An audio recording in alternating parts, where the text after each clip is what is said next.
Hello and welcome to this episode of Sticky Note Marketing. I am your host, Mary Czarnecki, and today I am thrilled to introduce you to Angel Evenson. She is here as our guest expert today, and we are going to be digging into effective sales leadership and supporting your teams through sales enablement. So thank you, Angel, for being here, and welcome to the show. Absolutely. Thank you for having me. I'm excited to chat with you because, marketing and sales, we all like to talk about how they blend, and I'm pumped to talk about it.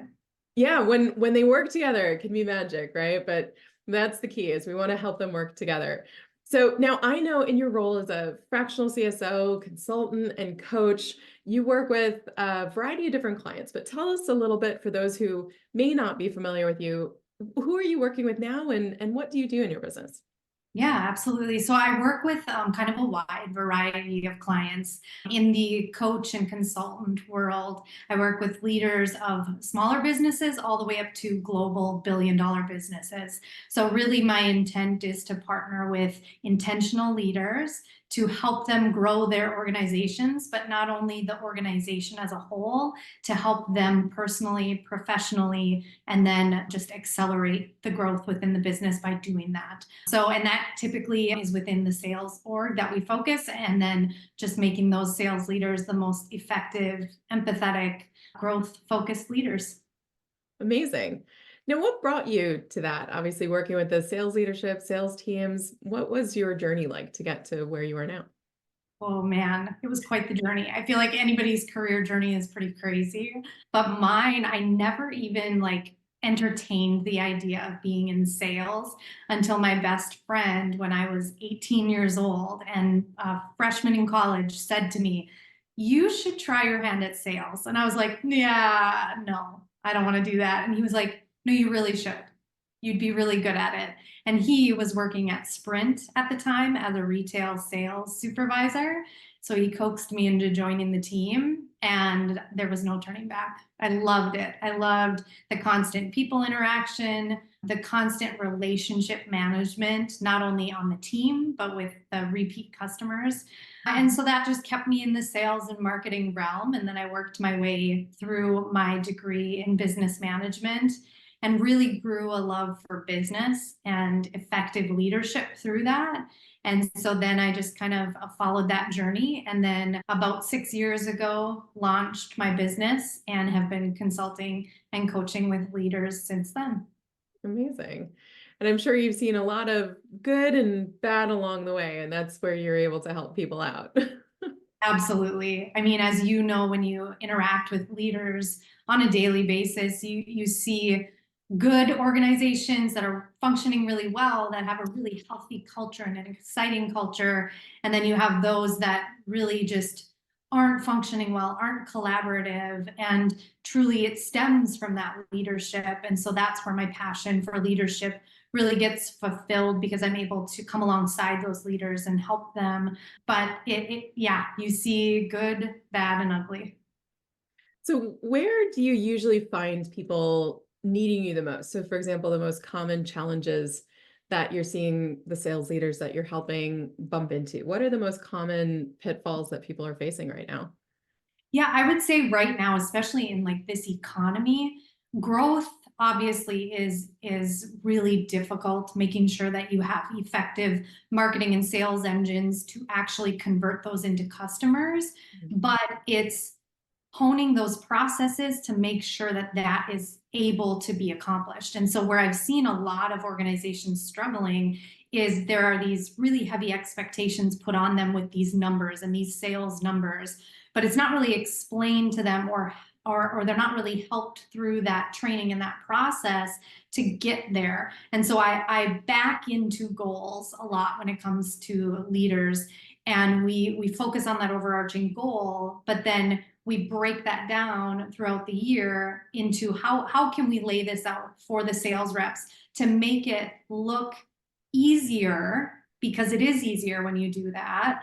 But then how do we support them in those activities and those daily events to get them to that larger goal? And as we're coaching them weekly and monthly, it just makes it easier, instead of this what are you at for your number, or why are you low on your number, those types of things, where it tends to be that way in larger organizations because they have those huge goals and they're like, all we care about is the number. But when you humanize it and you break it down for them and you come alongside them, it makes it easier. And so that's where I'm seeing the focus, or the majority of my time being dedicated these days. No, that makes a lot of sense because I mean it's like that, I'm sure, for all of us in many areas of our life. If I think about, how many books I told myself I was going to read as my New Year's resolution this year, that seems like a crazy number. But then you break it down and you actually figure out, okay, well, how am I going to put this into practice? What habits am I actually going to build around this?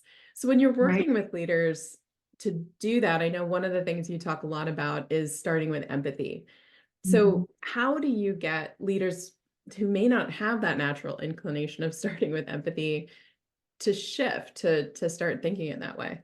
Yeah, one of my favorite things is developing that relationship with that leader. So let's say a VP in sales, or just a sales director or a leader. We come at it from, how do you like to be approached when you know that there is this heavy target you need to hit? And so we work through that together. And then we also look at each individual person that reports to them and understanding their communication style so that they can come alongside them and coach them, instead of simply putting numbers in front of them and saying, this is your job, this is your expectation. You need to approach it in a way that is empathetic, because when you're approaching it in an empathetic way, you then become a team. And they, as your direct reports, they see it as more collaborative. And hey, I want to help us get to this goal, instead of, holy cow, this is a really huge goal for me. How am I ever going to get there? And so that has shifted so many organizations. And when you're able to shift that mindset into, I'm putting this goal in front of you, I need you to reach it, instead turning it and being like, how are we going to reach this goal together? And how can I best support you to reach this goal? It's just a completely different approach. No, and it's such an interesting observation too, because you, I don't know, it can be that almost you think that by pushing people, you're challenging them, you're setting, giving them motivation, but it can almost feel more defeated as the recipient of that kind of energy. So, Right. when we're building with empathy, I like that focus. So would you say that that was one of the keys to your success, really focusing on helping these leaders, get started with where they are, right? Start from where they are, not realizing maybe that this is something that they've had exposure or been taught in the past. Maybe that wasn't their experience when they were coming up the chain. Exactly. And a lot of the time it's not, especially in sales, because in sales, you typically find very independent people that are driven by this really heavy goal, and they want to get there. But at the same time, they are lacking this coaching, and not a lot of the time they won't admit that they want that. And so what my experience was in that sales leadership role was, I tried a few different approaches and I looked at different communication styles, and I figured out, not only how I wanted to have been approached, but two, how are people most receptive and how are they most motivated in those sales roles. And when they feel supported and when they feel like this is a collaborative goal, this is just your piece of that collaborative goal, they feel like they're part of a team and that they can come to you with whatever they need. And so it was obviously a little bit of testing it out on my own, and then coming alongside a bunch of leaders and seeing what worked and what didn't work. And it's really fulfilling to be able to help those salespeople and those sales leaders, because in the end, they all are more fulfilled by their work when they feel like they are not alone in that goal. Yeah. Now, let me ask you, because I know we have a lot of small business owners in a variety of different industries that listen to the show. When you're thinking about your business, what would you say has been one of the keys to your success in being able to move from that sales leadership role to actually then, like you said, starting your own consulting, coaching, and CSO practice? Yeah, I've shared this over the years because it's so crazy going from selling someone else's products and services to then shifting and selling essentially yourself and the value that you offer. And that is such a crazy mindset shift and really, really hard and very, very humbling. And so it was really tricky to like shift my mindset into I am the value. How can I create more value through the knowledge that I have and my experience? And so that was just kind of over the last 6 years has been quite a roller coaster of figuring out how do I do this. But now, you grow through that confidence of being able to realize the value that you do offer by coming alongside those leaders. Yeah, it's been quite a roller coaster of doing that. So What are some of the things that have helped you? Because I'm sure there are people who are hearing this and saying, yeah, telling myself not such an easy thing to do. What are some of the things that have helped you build that confidence? oh man, I purposely put myself in situations where I'm uncomfortable all the time. And sometimes I hate myself for it, but I know later I'm going to appreciate that I did it. So I like to challenge myself a lot. And what that means tangibly is I purposely put myself in rooms where there are really, really smart people and really successful people, or I ask people to mentor me that are well beyond what I've done or done more than what I've done, and ask for their feedback and ask for their advice. It's really difficult to do that, but I think it's really important because not only are you giving them kudos for what they have done, but you're also humbling yourself and wanting to learn. A lot of people do that and try to reach out to like these mentors with and saying, I want to pick your brain and stuff like that. That's not what I'm encouraging. What works for me is how is there a mutually beneficial relationship here? So let's say it's somebody that is out consulting as well. Like let's say it's you and me. Is there a mutually beneficial relationship here? But I can also learn from you. So humbling yourself and being able to put yourself in rooms where it's really difficult for you to be in because you don't feel as successful, but then being able to create those mutually beneficial relationships, I think that has been really, really key. I think that's a really fair point too, because I'm sure you've received the calls of, oh, can we just have coffee? I'd just love to pick your brain. I'm like, well, my consulting fee is usually more than $4.75 that you're going to pay for coffee, right? But but if you are able to find that, that win-win, that you're actually building a relationship with a real human, right? Right. So I think Yeah, that's a really good point. absolutely. And that's important. So when you think about, obviously that's an incredible skill to be able to develop, to really seek out and be able to find mentorship, to find people that can continue to build your skills and develop you as a professional and a business owner. What do you think are also, one skill, if you were going to talk directly to some of the small business owners and business leaders that are listening, that they really need to hone or that they need to have in their skill set to be able to succeed in business, especially today? My business is named AKA Communications for a very specific reason.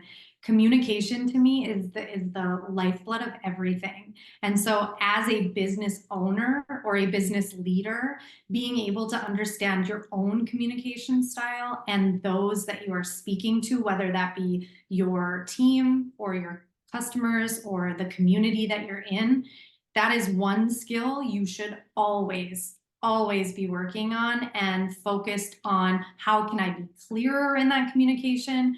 How can I understand what they're perceiving as the truth and making sure that it is as aligned with what the truth is or what the clarity is? I can't emphasize that enough because every single engagement that I'm in when I'm consulting or coaching, that is the root of everything. And if our communication is unclear or even a little muddy, everything else gets a little bit harder. That's amazing. Yeah. And I'm curious because I know you have your own kind of signature approach, but are there certain tools or frameworks? I know there's a bunch of different ways to think about different communication styles. Are there certain systems that you particularly find useful, or how do you help people with that? Yeah, I mean, when it comes to like coaching people on communication, I love leaning on the Business Made Simple certification that I have as the business coach. And so those I bring in, whether that be workshops or being able to walk one-on-one with one of my clients. I also lean on in sales when it comes to sales messaging, the story brand, but also the challenger sales methodology. Those are very clear methodologies that you can use to break down your communication when it's coming to like client approach or sales approach. And there are such incredible tools to walk you through how to use that to clearly communicate not only your message, but exactly what your intent is. Those are really helpful tools. But I also really encourage just understanding communication styles because you need to tailor based on who you're talking to. So let's say one-on-one, if you're trying to really focus on communicating with your direct reports, you need to tweak that in a more personalized way. But what is their communication style and how are they going to perceive what you're saying? Do they hate direct communication? How are you going to communicate? And that is something, like I said, mostly in every engagement I do because it's the root of everything. So Like you said, you can have the best of intentions and you think that you're saying one thing, but they're hearing something entirely different. right. And we've all had those issues, we've all been either misheard or misunderstood. And we're like, wait, how could I have said that differently? Or how can I communicate that better? Interesting. Well, let me ask you one question. So for those who may have, a leadership position in their business or another organization, what happens if they realize that they have made these mistakes, right? Maybe they've been going down a path and communicating in a certain way because that's their style, not necessarily the best way to communicate based on the styles of communication for their people on their team. Yeah. What would you say to someone who's kind of down the road and they're like, oh, can I fix this? Can I still save this? Yes, and I am.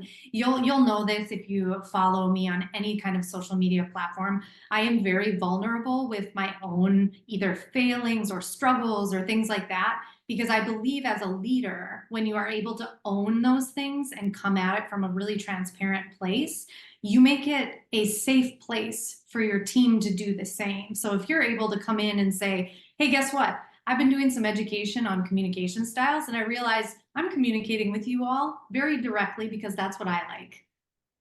But it comes to me that you might not like that. And so I want you to know that I'm doing education to better myself, to be able to communicate better with you. They're going to respect you. They're going to say, well, that's awesome. Thanks for doing that. Thanks for, focusing on that self-awareness and self-improvement.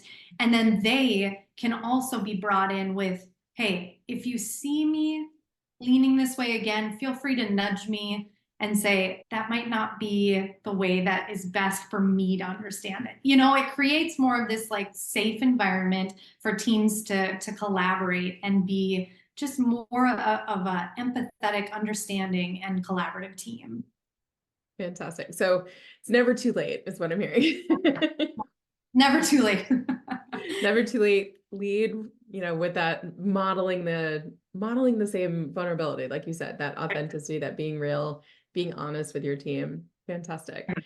So one last question today, because I know another question we often get here in the community is, but I don't want to just stay static. I want to grow. I want to scale my business. So as you're working with your leaders and in your own business, how would you say you've seen the best way to set the stage for that scale, for going from maybe the level of success you're at now to then that next level of growth? Yeah. And a lot of people, especially when it comes to like sales and marketing, they aren't as focused on processes as they probably should be. And so if your dream is to scale and your dream is to create something that you can take yourself out of when it comes to specifically business, you need to be able to create processes that are well-oiled machines. That also might be enabling your team to be able to make decisions without you. That is a huge one to me. As a leader, you should not be bombarded with questions and yes, we're going to do that, or here we go. You should not be the end all be all. Your team should feel supported and enabled to make decisions without you. That's a form of scale when it comes to like the corporate environment. When it comes to the business environment, it also applies, but making sure that your processes are in place, whether that be the automated processes like digitally or whatever that is, but creating those standard operating procedures so that people can come in and either be hired and take it over and run with it, or it's just digitally done and here's the process and it's a well-oiled machine. So yes, I would say that is the one thing that I wish even 10, 12 years ago that I had focused on more, developing my skills in process development. But once I really dove into it now it was like 11 years ago now, I was like, this is amazing what it can do for you. And it frees up so much of your time and you're less stressed. So I would say processes are a huge one if you want to scale. Fantastic. Process, system, there's repeatability. So you're not having to recreate it every time, right? Exactly. Yeah. And I like also what you said about the giving people that authority, right? To make decisions in your stead instead of having to bring everything to you as the leader. Right. You're making enough decisions as a leader. You shouldn't have to be the end all be all for everything else, you know? Amazing. Well, thank you so much, Angel, for being here with us today. I know there were several gold nuggets that I definitely noted down on my sticky notes. Hopefully everyone else got theirs down too.